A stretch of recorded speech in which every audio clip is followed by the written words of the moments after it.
네, 오늘부터 이제 여호수아서 강의를 시작하게 들어가겠습니다. 오늘은 그 첫 번째 시간으로 천성을 향해 가는 성도 이런 주제로 같이 말씀을 생각해 보겠습니다. 오늘 이 본문은 모세가 죽은 후에 이스라엘 지도자로 세움을 받은 여호수아에게 하나님이 주신 말씀입니다. 모세는 400년 동안 애굽의 종으로 살던 이스라엘 백성들을 이끌고 출애굽해서 광야 40년 동안 추굴 고생을 하며 가나안 땅으로 인도를 했지만, 그러나 정작 모세 본인은 가나안 땅에 들어가지를 못하고 120세 나이로 모압 땅에서 죽었습니다.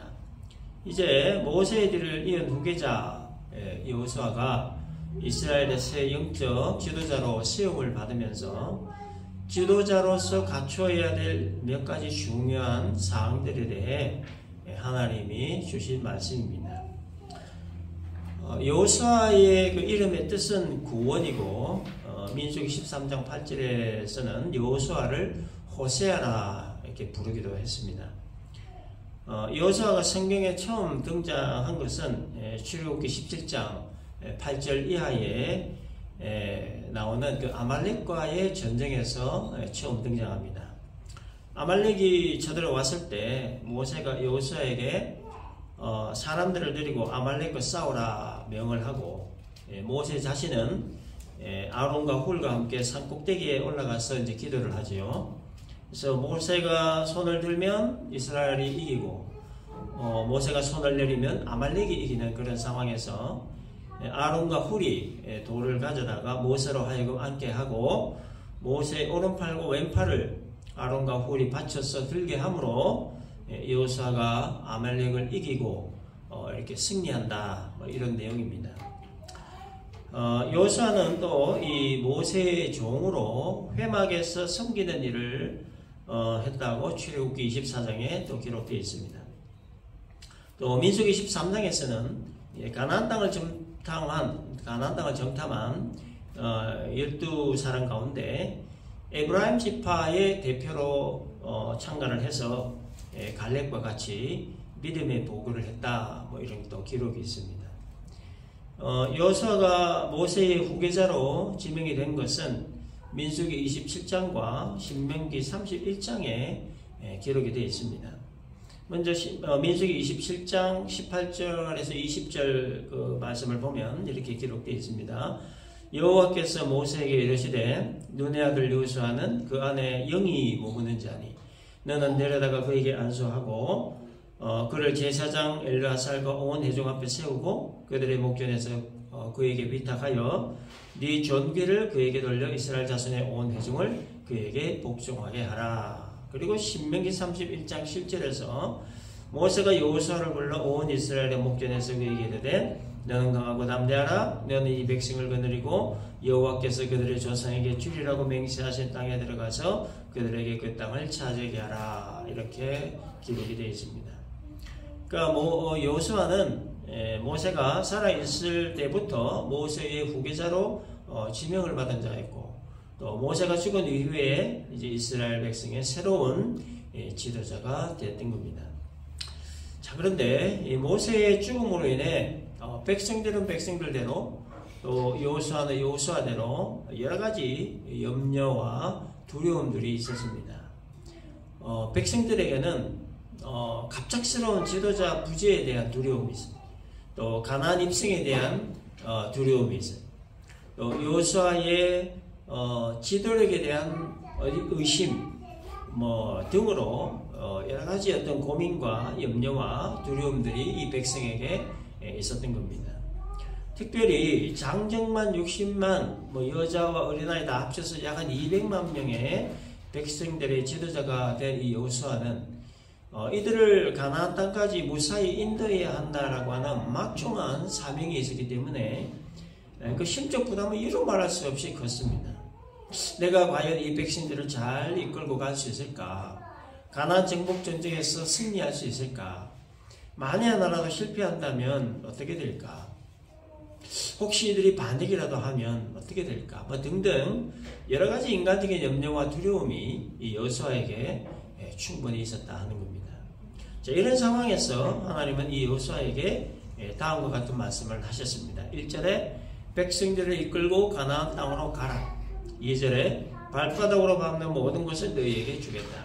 5절에 너희 평생에 너를 대적할 자가 없게 하겠다. 내가 모세와 함께 했던 것과 같이 너와 함께 하겠다. 내가 너를 떠나지 않겠다.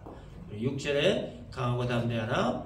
너희 조상에게 약속한 가나안 땅을 반드시 주겠다. 이러한 말씀으로 독려해 주셨고 용기를 북돋아 주셨던 겁니다. 자, 이런 말씀을 하시고 난 이후에 하나님은 여호수아에게 세 가지 명령을 주셨습니다. 7절에 오직 강하고 극히 담대하여 나의 종 모세가 내게 명령한 그 율법을 다 지켜 행하고 우로나 좌로나 치우치지 말라. 세 가지 명령입니다. 첫째는 강하고 담대하라는 말씀입니다. 명령입니다. 하나님이 여호수아에게 강하고 담대하라라고 한 이 명령을 내리신 이유가 뭘까요? 하나님이 여호수아의 마음 상태를 너무나 잘 아시기 때문입니다. 모세에 비해서 여러 가지 면으로 부족한 그 자신의 모습, 또 모세에 비해 인생의 연륜이라든지 신앙의 연륜이 아주 짧고, 또 이스라엘 백성 약 200만 명을 이끌기에는 아직도 뭔가 좀 지도력이 좀 부족하고, 무엇보다도 가나안 땅을 정복한다는 것이 그리 만만한 일이 아니기 때문에 당연히 여호수아 두려울 수밖에 없었던 겁니다. 그래서 하나님은 여호수아에게 강하고 담대하라 이 말씀을 거듭하신 거예요. 6절에도 강하고 담대하라, 7절에도 강하고 극히 담대하라, 9절에도 강하고 담대하라, 두려워하지 말며 놀라지 말라. 하나님의 자신이 여호수아의 힘이 되어 주시고 여호수아와 함께 하실 것이기 때문에 담대하라, 두려워하지 말라, 이런 말씀을 하셨습니다. 하나님이 여호수아의 힘이 되어 주시고 함께 하시겠다라고 하는 이 뜻이 뭐냐? 여호수아의 연약한 부분들, 부족한 부분들을 보완해 주시겠다는 것이고, 또 연약한 부분들은 채우겠다라는 뜻이고, 또 여호수아를 공격할 소지가 있는 자들을 저지하시겠다라는 뜻이고, 백성들을 가나안까지 잘 인도해 갈 수 있도록 지혜와 명철과 지도력을 주시겠다, 그런 뜻입니다.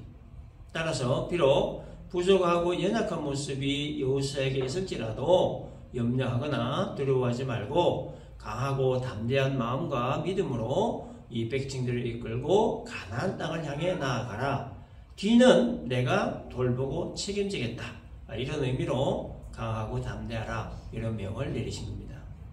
자, 두 번째 명은 율법을 다 지켜 행하라 하는 말씀입니다. 7절에 나의 종 모세가 네게 명령한 그 율법을 다 지켜 행하고, 8절에서도 이 율법책을 내 입에서 떠나지 말게 하며 주야로 그것을 묵상하여 그 안에 기록된 대로 다 지켜 행하라, 이런 명을 내리셨습니다.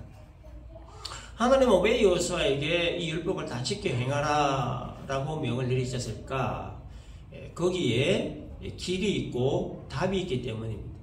크고 작은 일들을 만날 때마다 그 모든 일들을 해결할 수 있는 길과 방법이 이 율법 안에 다 들어있으니, 그래서 이 율법을 다 지켜 행하고 주야로 묵상하라 라고 하신 거예요.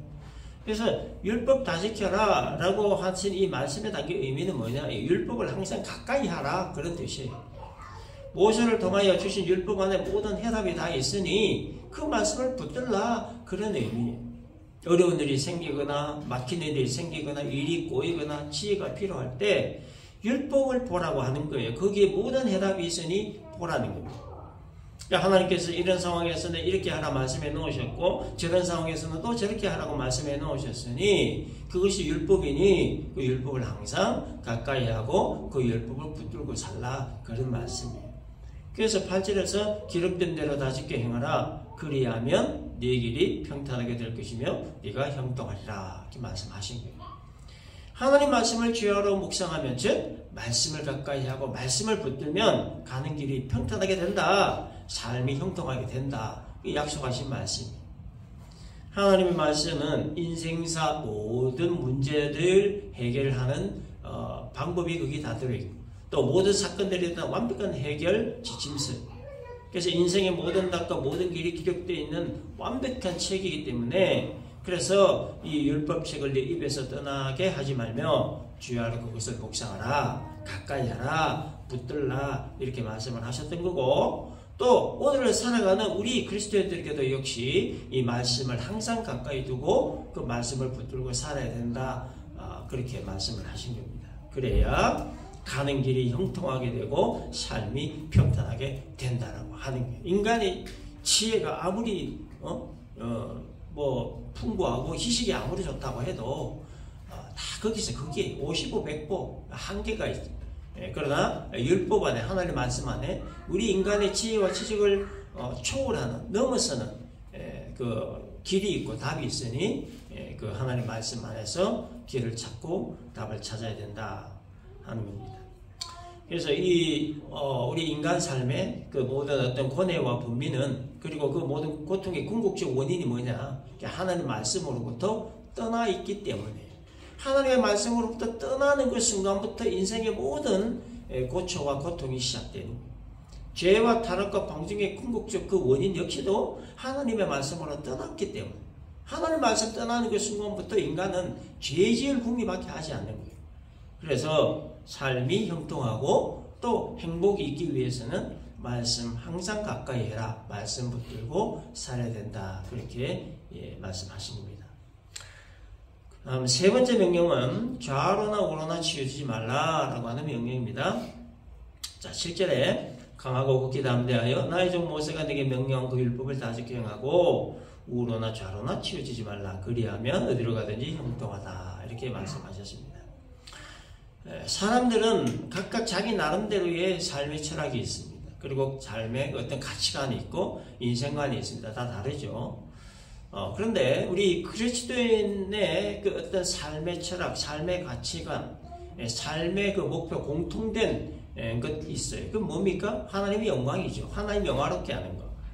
그래서 그리스도인에게는 먹든지 마시든지 무엇을 하든지 다 하나님 영광을 위하여 하는 이 삶의 공통된 주제가 있다는 거예요. 먹고 마시는 것도, 직장 다니는 것도, 사업을 하는 것도, 돈을 버는 것도, 결혼하는 것도, 자녀 출산하는 것도, 모든 것이 다 하나님의 영광이라고 하는 공통 주제 안에, 거기에 주제를 맞춰서 해야 된다 하는 거예요. 각자 다양한 방법으로 살되, 그러나 하나님의 영광이라고 하는 목표는 하나다.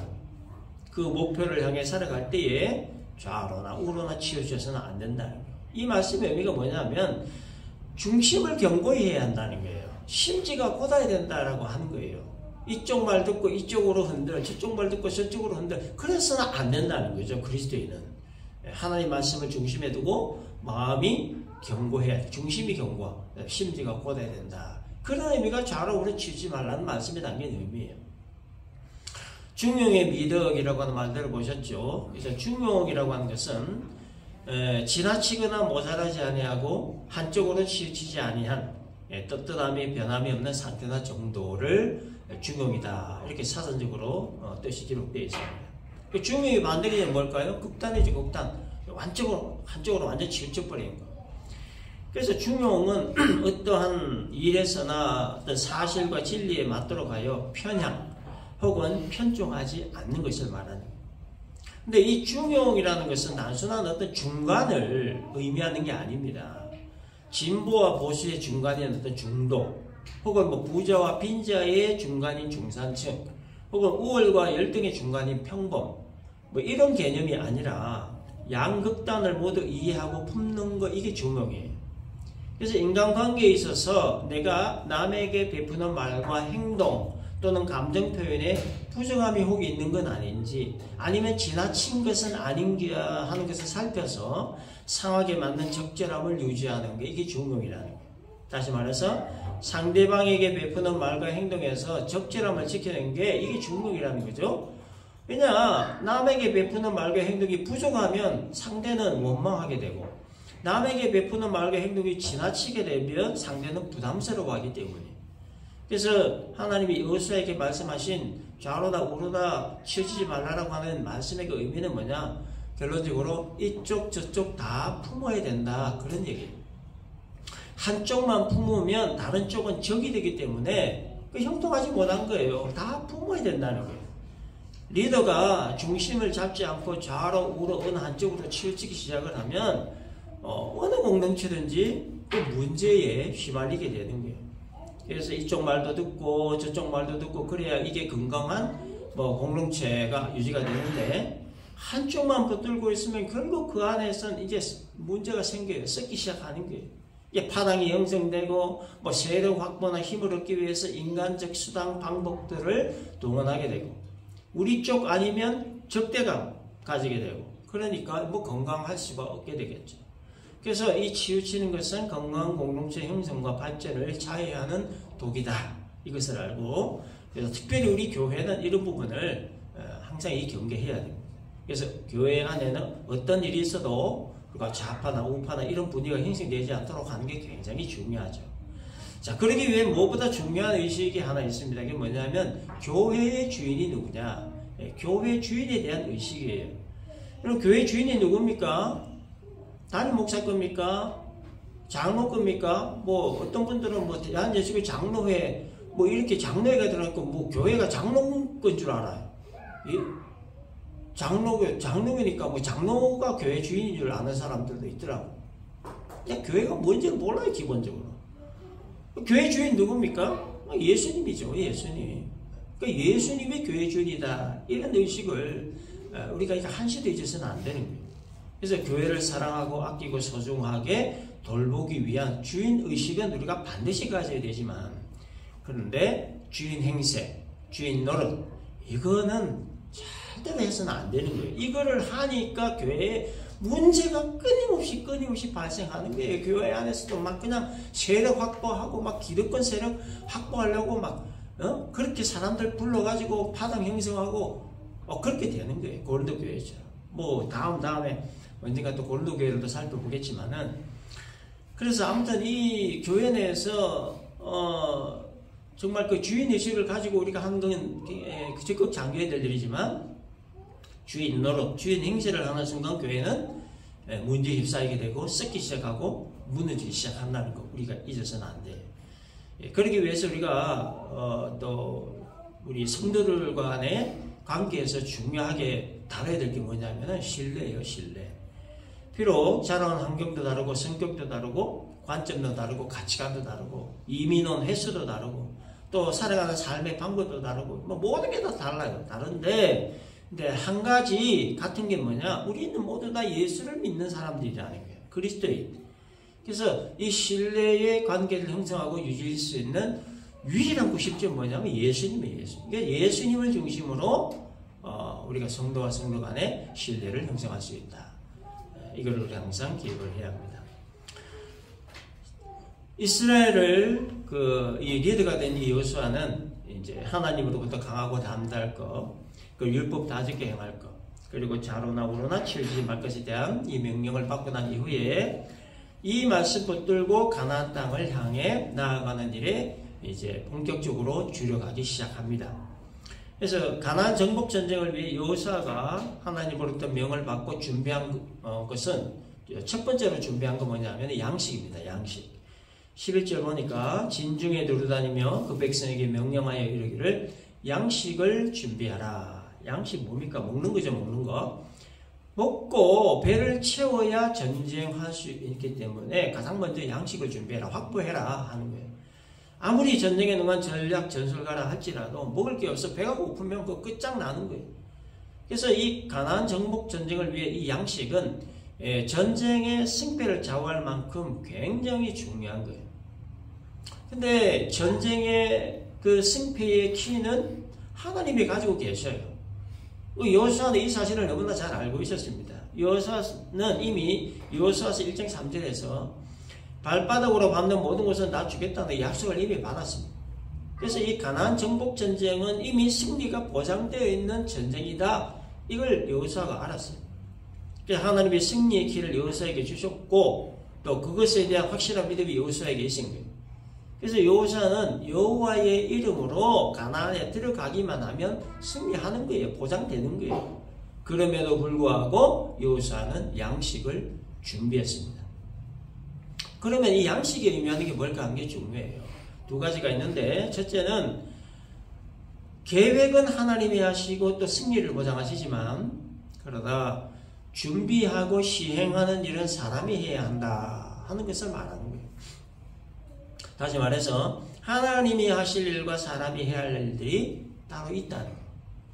온 우주 만물을 하나님이 지으셨고 또 인간 역사를 하나님이 친히 이렇게 다스리시고 섭리하시기 때문에 하나님이 혼자서 모든 일들을 다 진행하셔도 아무 문제가 될 것이 없습니다. 그러나 하나님은 아주 특별한 경우 비상섭리 외에는 항상 사람들을 통해서 일을 하시는 거예요. 하늘의 별과 같이 바다의 모래같이 많은 자손 번식의 계획을 가지고 계신 하나님이 한 번에 사람들을 그냥 우르르 하고 만드실 수 있었지만 그러나 하나님 그렇게 하지 않으시고 많은 사람들 중에 아브라함을 택하시고 그 아브라함을 통해서 자손 번식을 이루게 하셨습니다. 애굽에서 종살이하던 이스라엘 백성들을 출애굽시키시는 그 일에 있어서 하나님이 바로 왕 하나 그거 어떻게 하실 수가 없어가지고 모세 보고 바로 왕에 가가지고 백성들 풀어주라고 그렇게 하신 게 아니에요. 하나님이 바로 왕의 마음을 그냥 움직이셔가지고 백성들을 자유롭게 보내실 수 얼마든지 하실 수 있지만 그렇게 하지 않으시고 모세라고 하는 사람을 세우시고 그 모세를 통해서 출애굽하게 하신 겁니다. 그러면 하나님은 자신의 뜻과 계획을 성취하는 일에 사람을 왜 사용하시는 것이냐? 한 세 가지 이유가 있어요. 첫째는 하나님은 자신의 형상대로 지은 사람과의 이 친밀한 관계를 맺기 원하시기 때문에.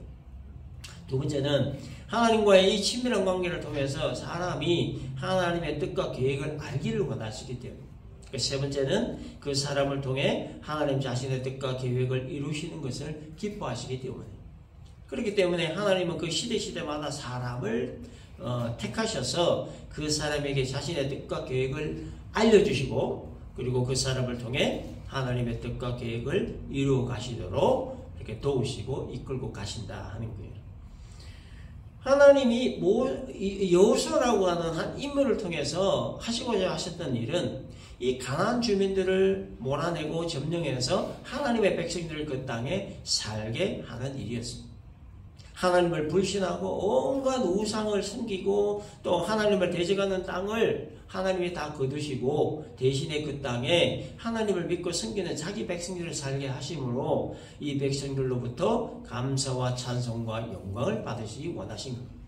이 일을 위해 하나님은 여호수아를 통해서 이 우상의 땅 가나안을 점령하도록 하신 겁니다. 지금도 하나님은 여전히 자신의 뜻과 계획 성취를 위해서 사람들을 택하시고 부르시고 일을 맡기시고 또 도우시고 이끌고 가십니다. 가나안 땅을 정복해서 이스라엘 백성들을 살게 하라는 자신의 뜻과 계획을 이루시기 위해 여호수아를 택하시고 이스라엘 리더를 세우셔서 가나안 땅 정복하는 일을 기뻐하신 것처럼 하나님은 이 하나님 나라의 뜻과 그 계획을 이루시기 위해서 오늘도 여전히 사람들을 찾으시고 사람들을 택하시고 또 이렇게 부르신다는 거예요. 노아는 홍수 심판으로 멸망하는 시대에 끊어지는 역사의 줄기를 이어가게 하시기 위해서 선택하시고 부름받은 그런 인물입니다.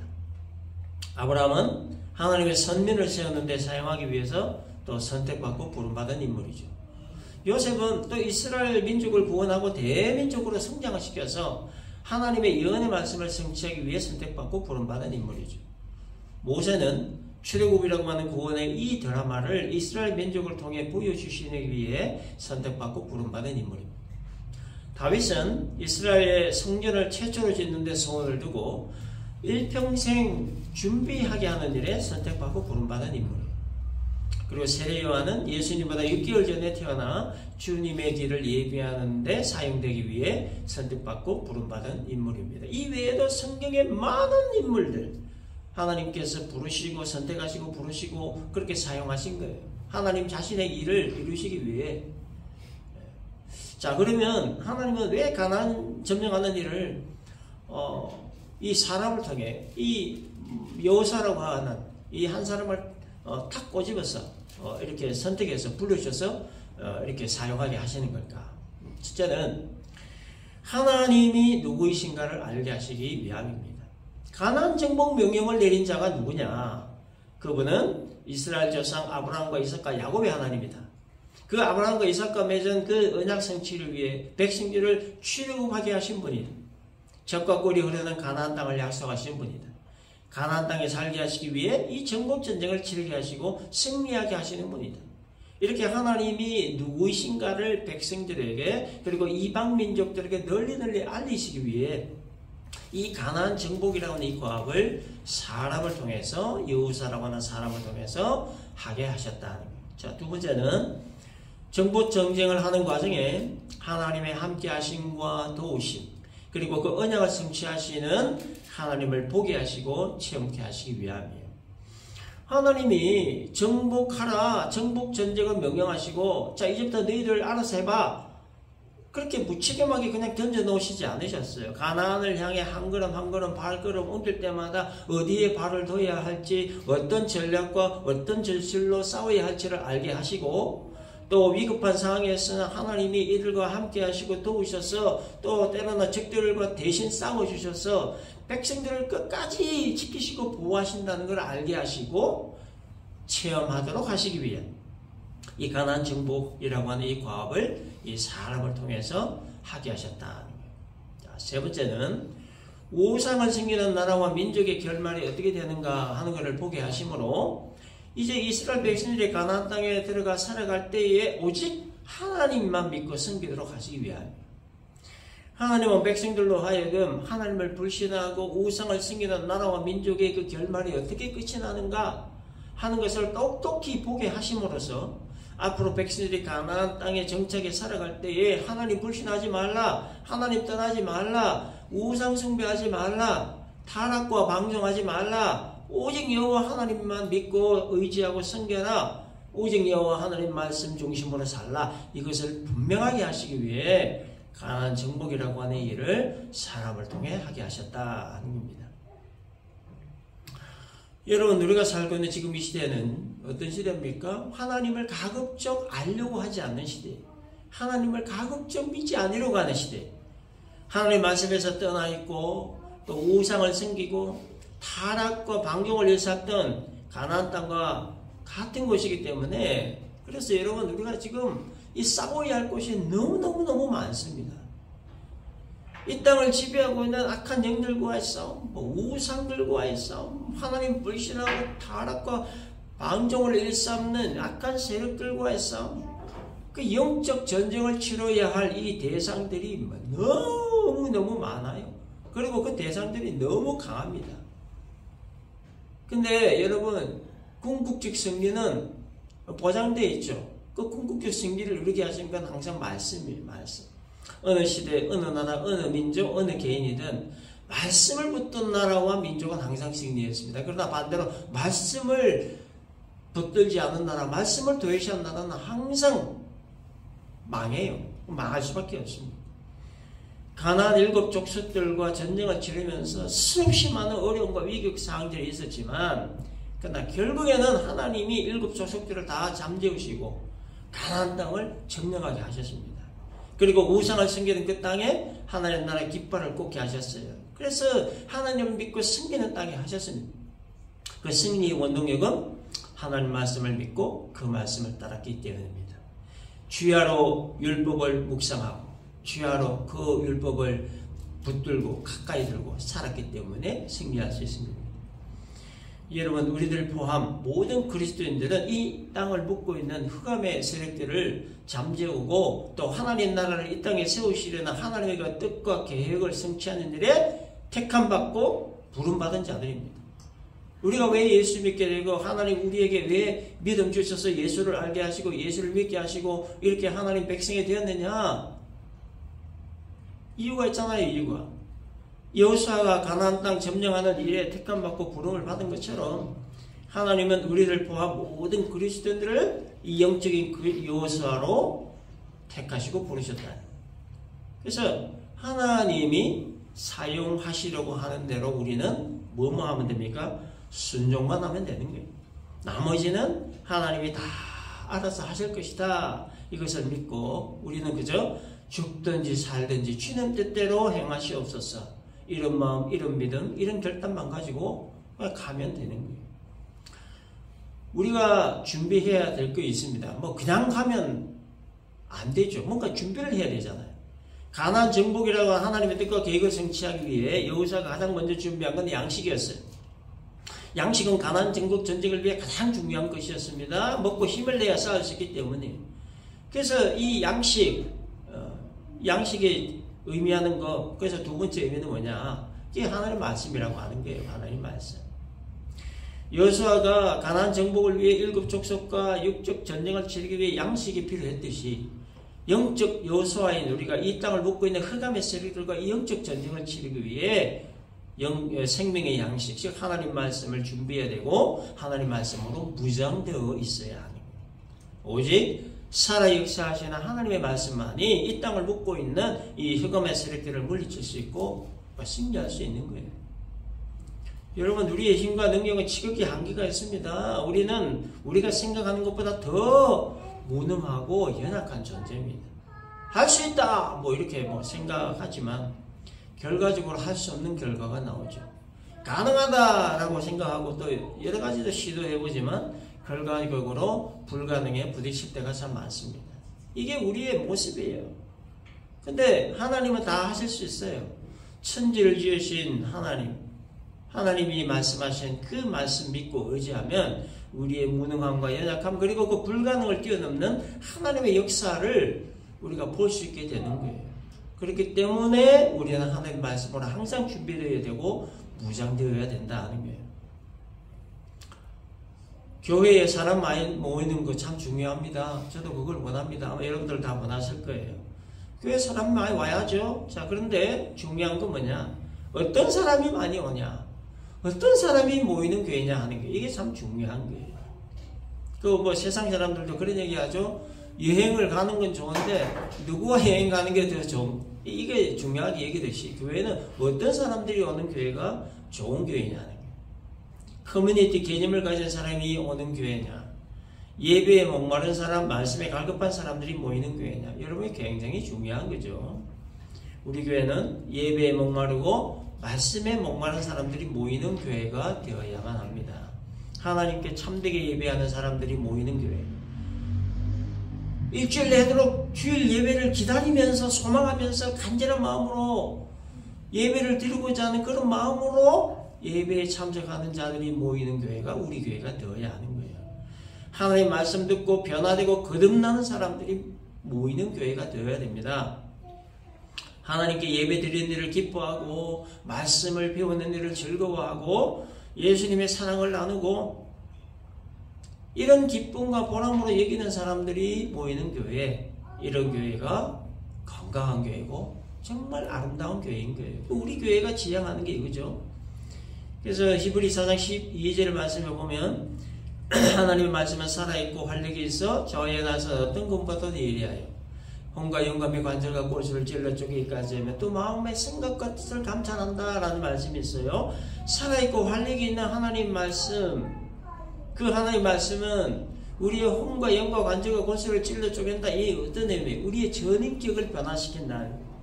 우리 인간 내면의 변화, 전인격의 변화, 이게 바로 다른 말로 뭐라고 표현하면 심령의 부흥이라고 하는 거예요. 사람 많이 모이는 거 이게 양적 부흥이고 우리 전인격의 변화시키는 이게 심령의 부흥이라는 거예요. 살아있고 활력이 있는 하나님의 말씀이 우리 인간의 내면의 변화, 전인격의 변화, 거듭남의 변화를 일으키는 심령의 부흥을 일으킨다.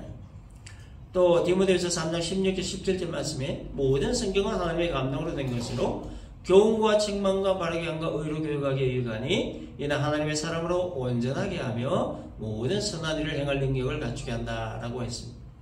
성령의 감동하심에 따라 기록된 성경, 이 하나님 말씀은 하나님의 사람으로 온전하게 한다는 거예요. 하나님의 사람으로 온전하게 되는 게 이게 바로 같은 의미예요. 우리 인간 내면의 변화예요. 인격의 변화, 거듭남, 이 심령의 부흥 이런 뜻이 살아 역사하시는 하나님 말씀으로 우리들 각자의 심령의 부흥이 일어나는 거예요. 하나님은 그런 교회에 사람들을 보내주신다. 자, 그러나 말씀으로 인한 내면의 변화 없이, 즉 인격의 변화 없이 심령의 부흥이 일어나지 않은 사람이 모인 교회는 사람이 많이 오면 올수록 악취가 더 강해집니다. 사람의 본질이 막 드러나게 돼요. 사람이 어떤 본성도 막 드러나게 돼요. 이렇게 썩은 냄새가 아주 진동을 하게 되는 거예요. 그래서 수적 부흥 물론 중요하지만 그보다도 중요한 것은 심령의 부흥이다. 전인격의 내면의 변화이다. 거듭남이다. 이것을 우리가 항상 기억을 하고, 그래서 우리들 한 사람 한 사람의 이 심령의 부흥이 일어날 수 있도록, 그래서 우리가 하나님의 말씀을 더 가까이 두고 우리가 더 말씀 붙들고 그렇게 살아야 된다. 오늘 이 말씀을 우리 모두가 잘 기억을 하고 천성을 향해 가는 우리 성도들 우리 모두가 하나님 말씀으로 잘 준비되고 무장되어서 이 악하고 패역한 시대를 조장하는 이 악한 영들의 유혹과 공격들을 우리가 잘 물리치고 승리하는 그리스도 예수의 영적인 군사들 우리 모두가 되시기를 주님의 이름으로 축원합니다. 기도합시다.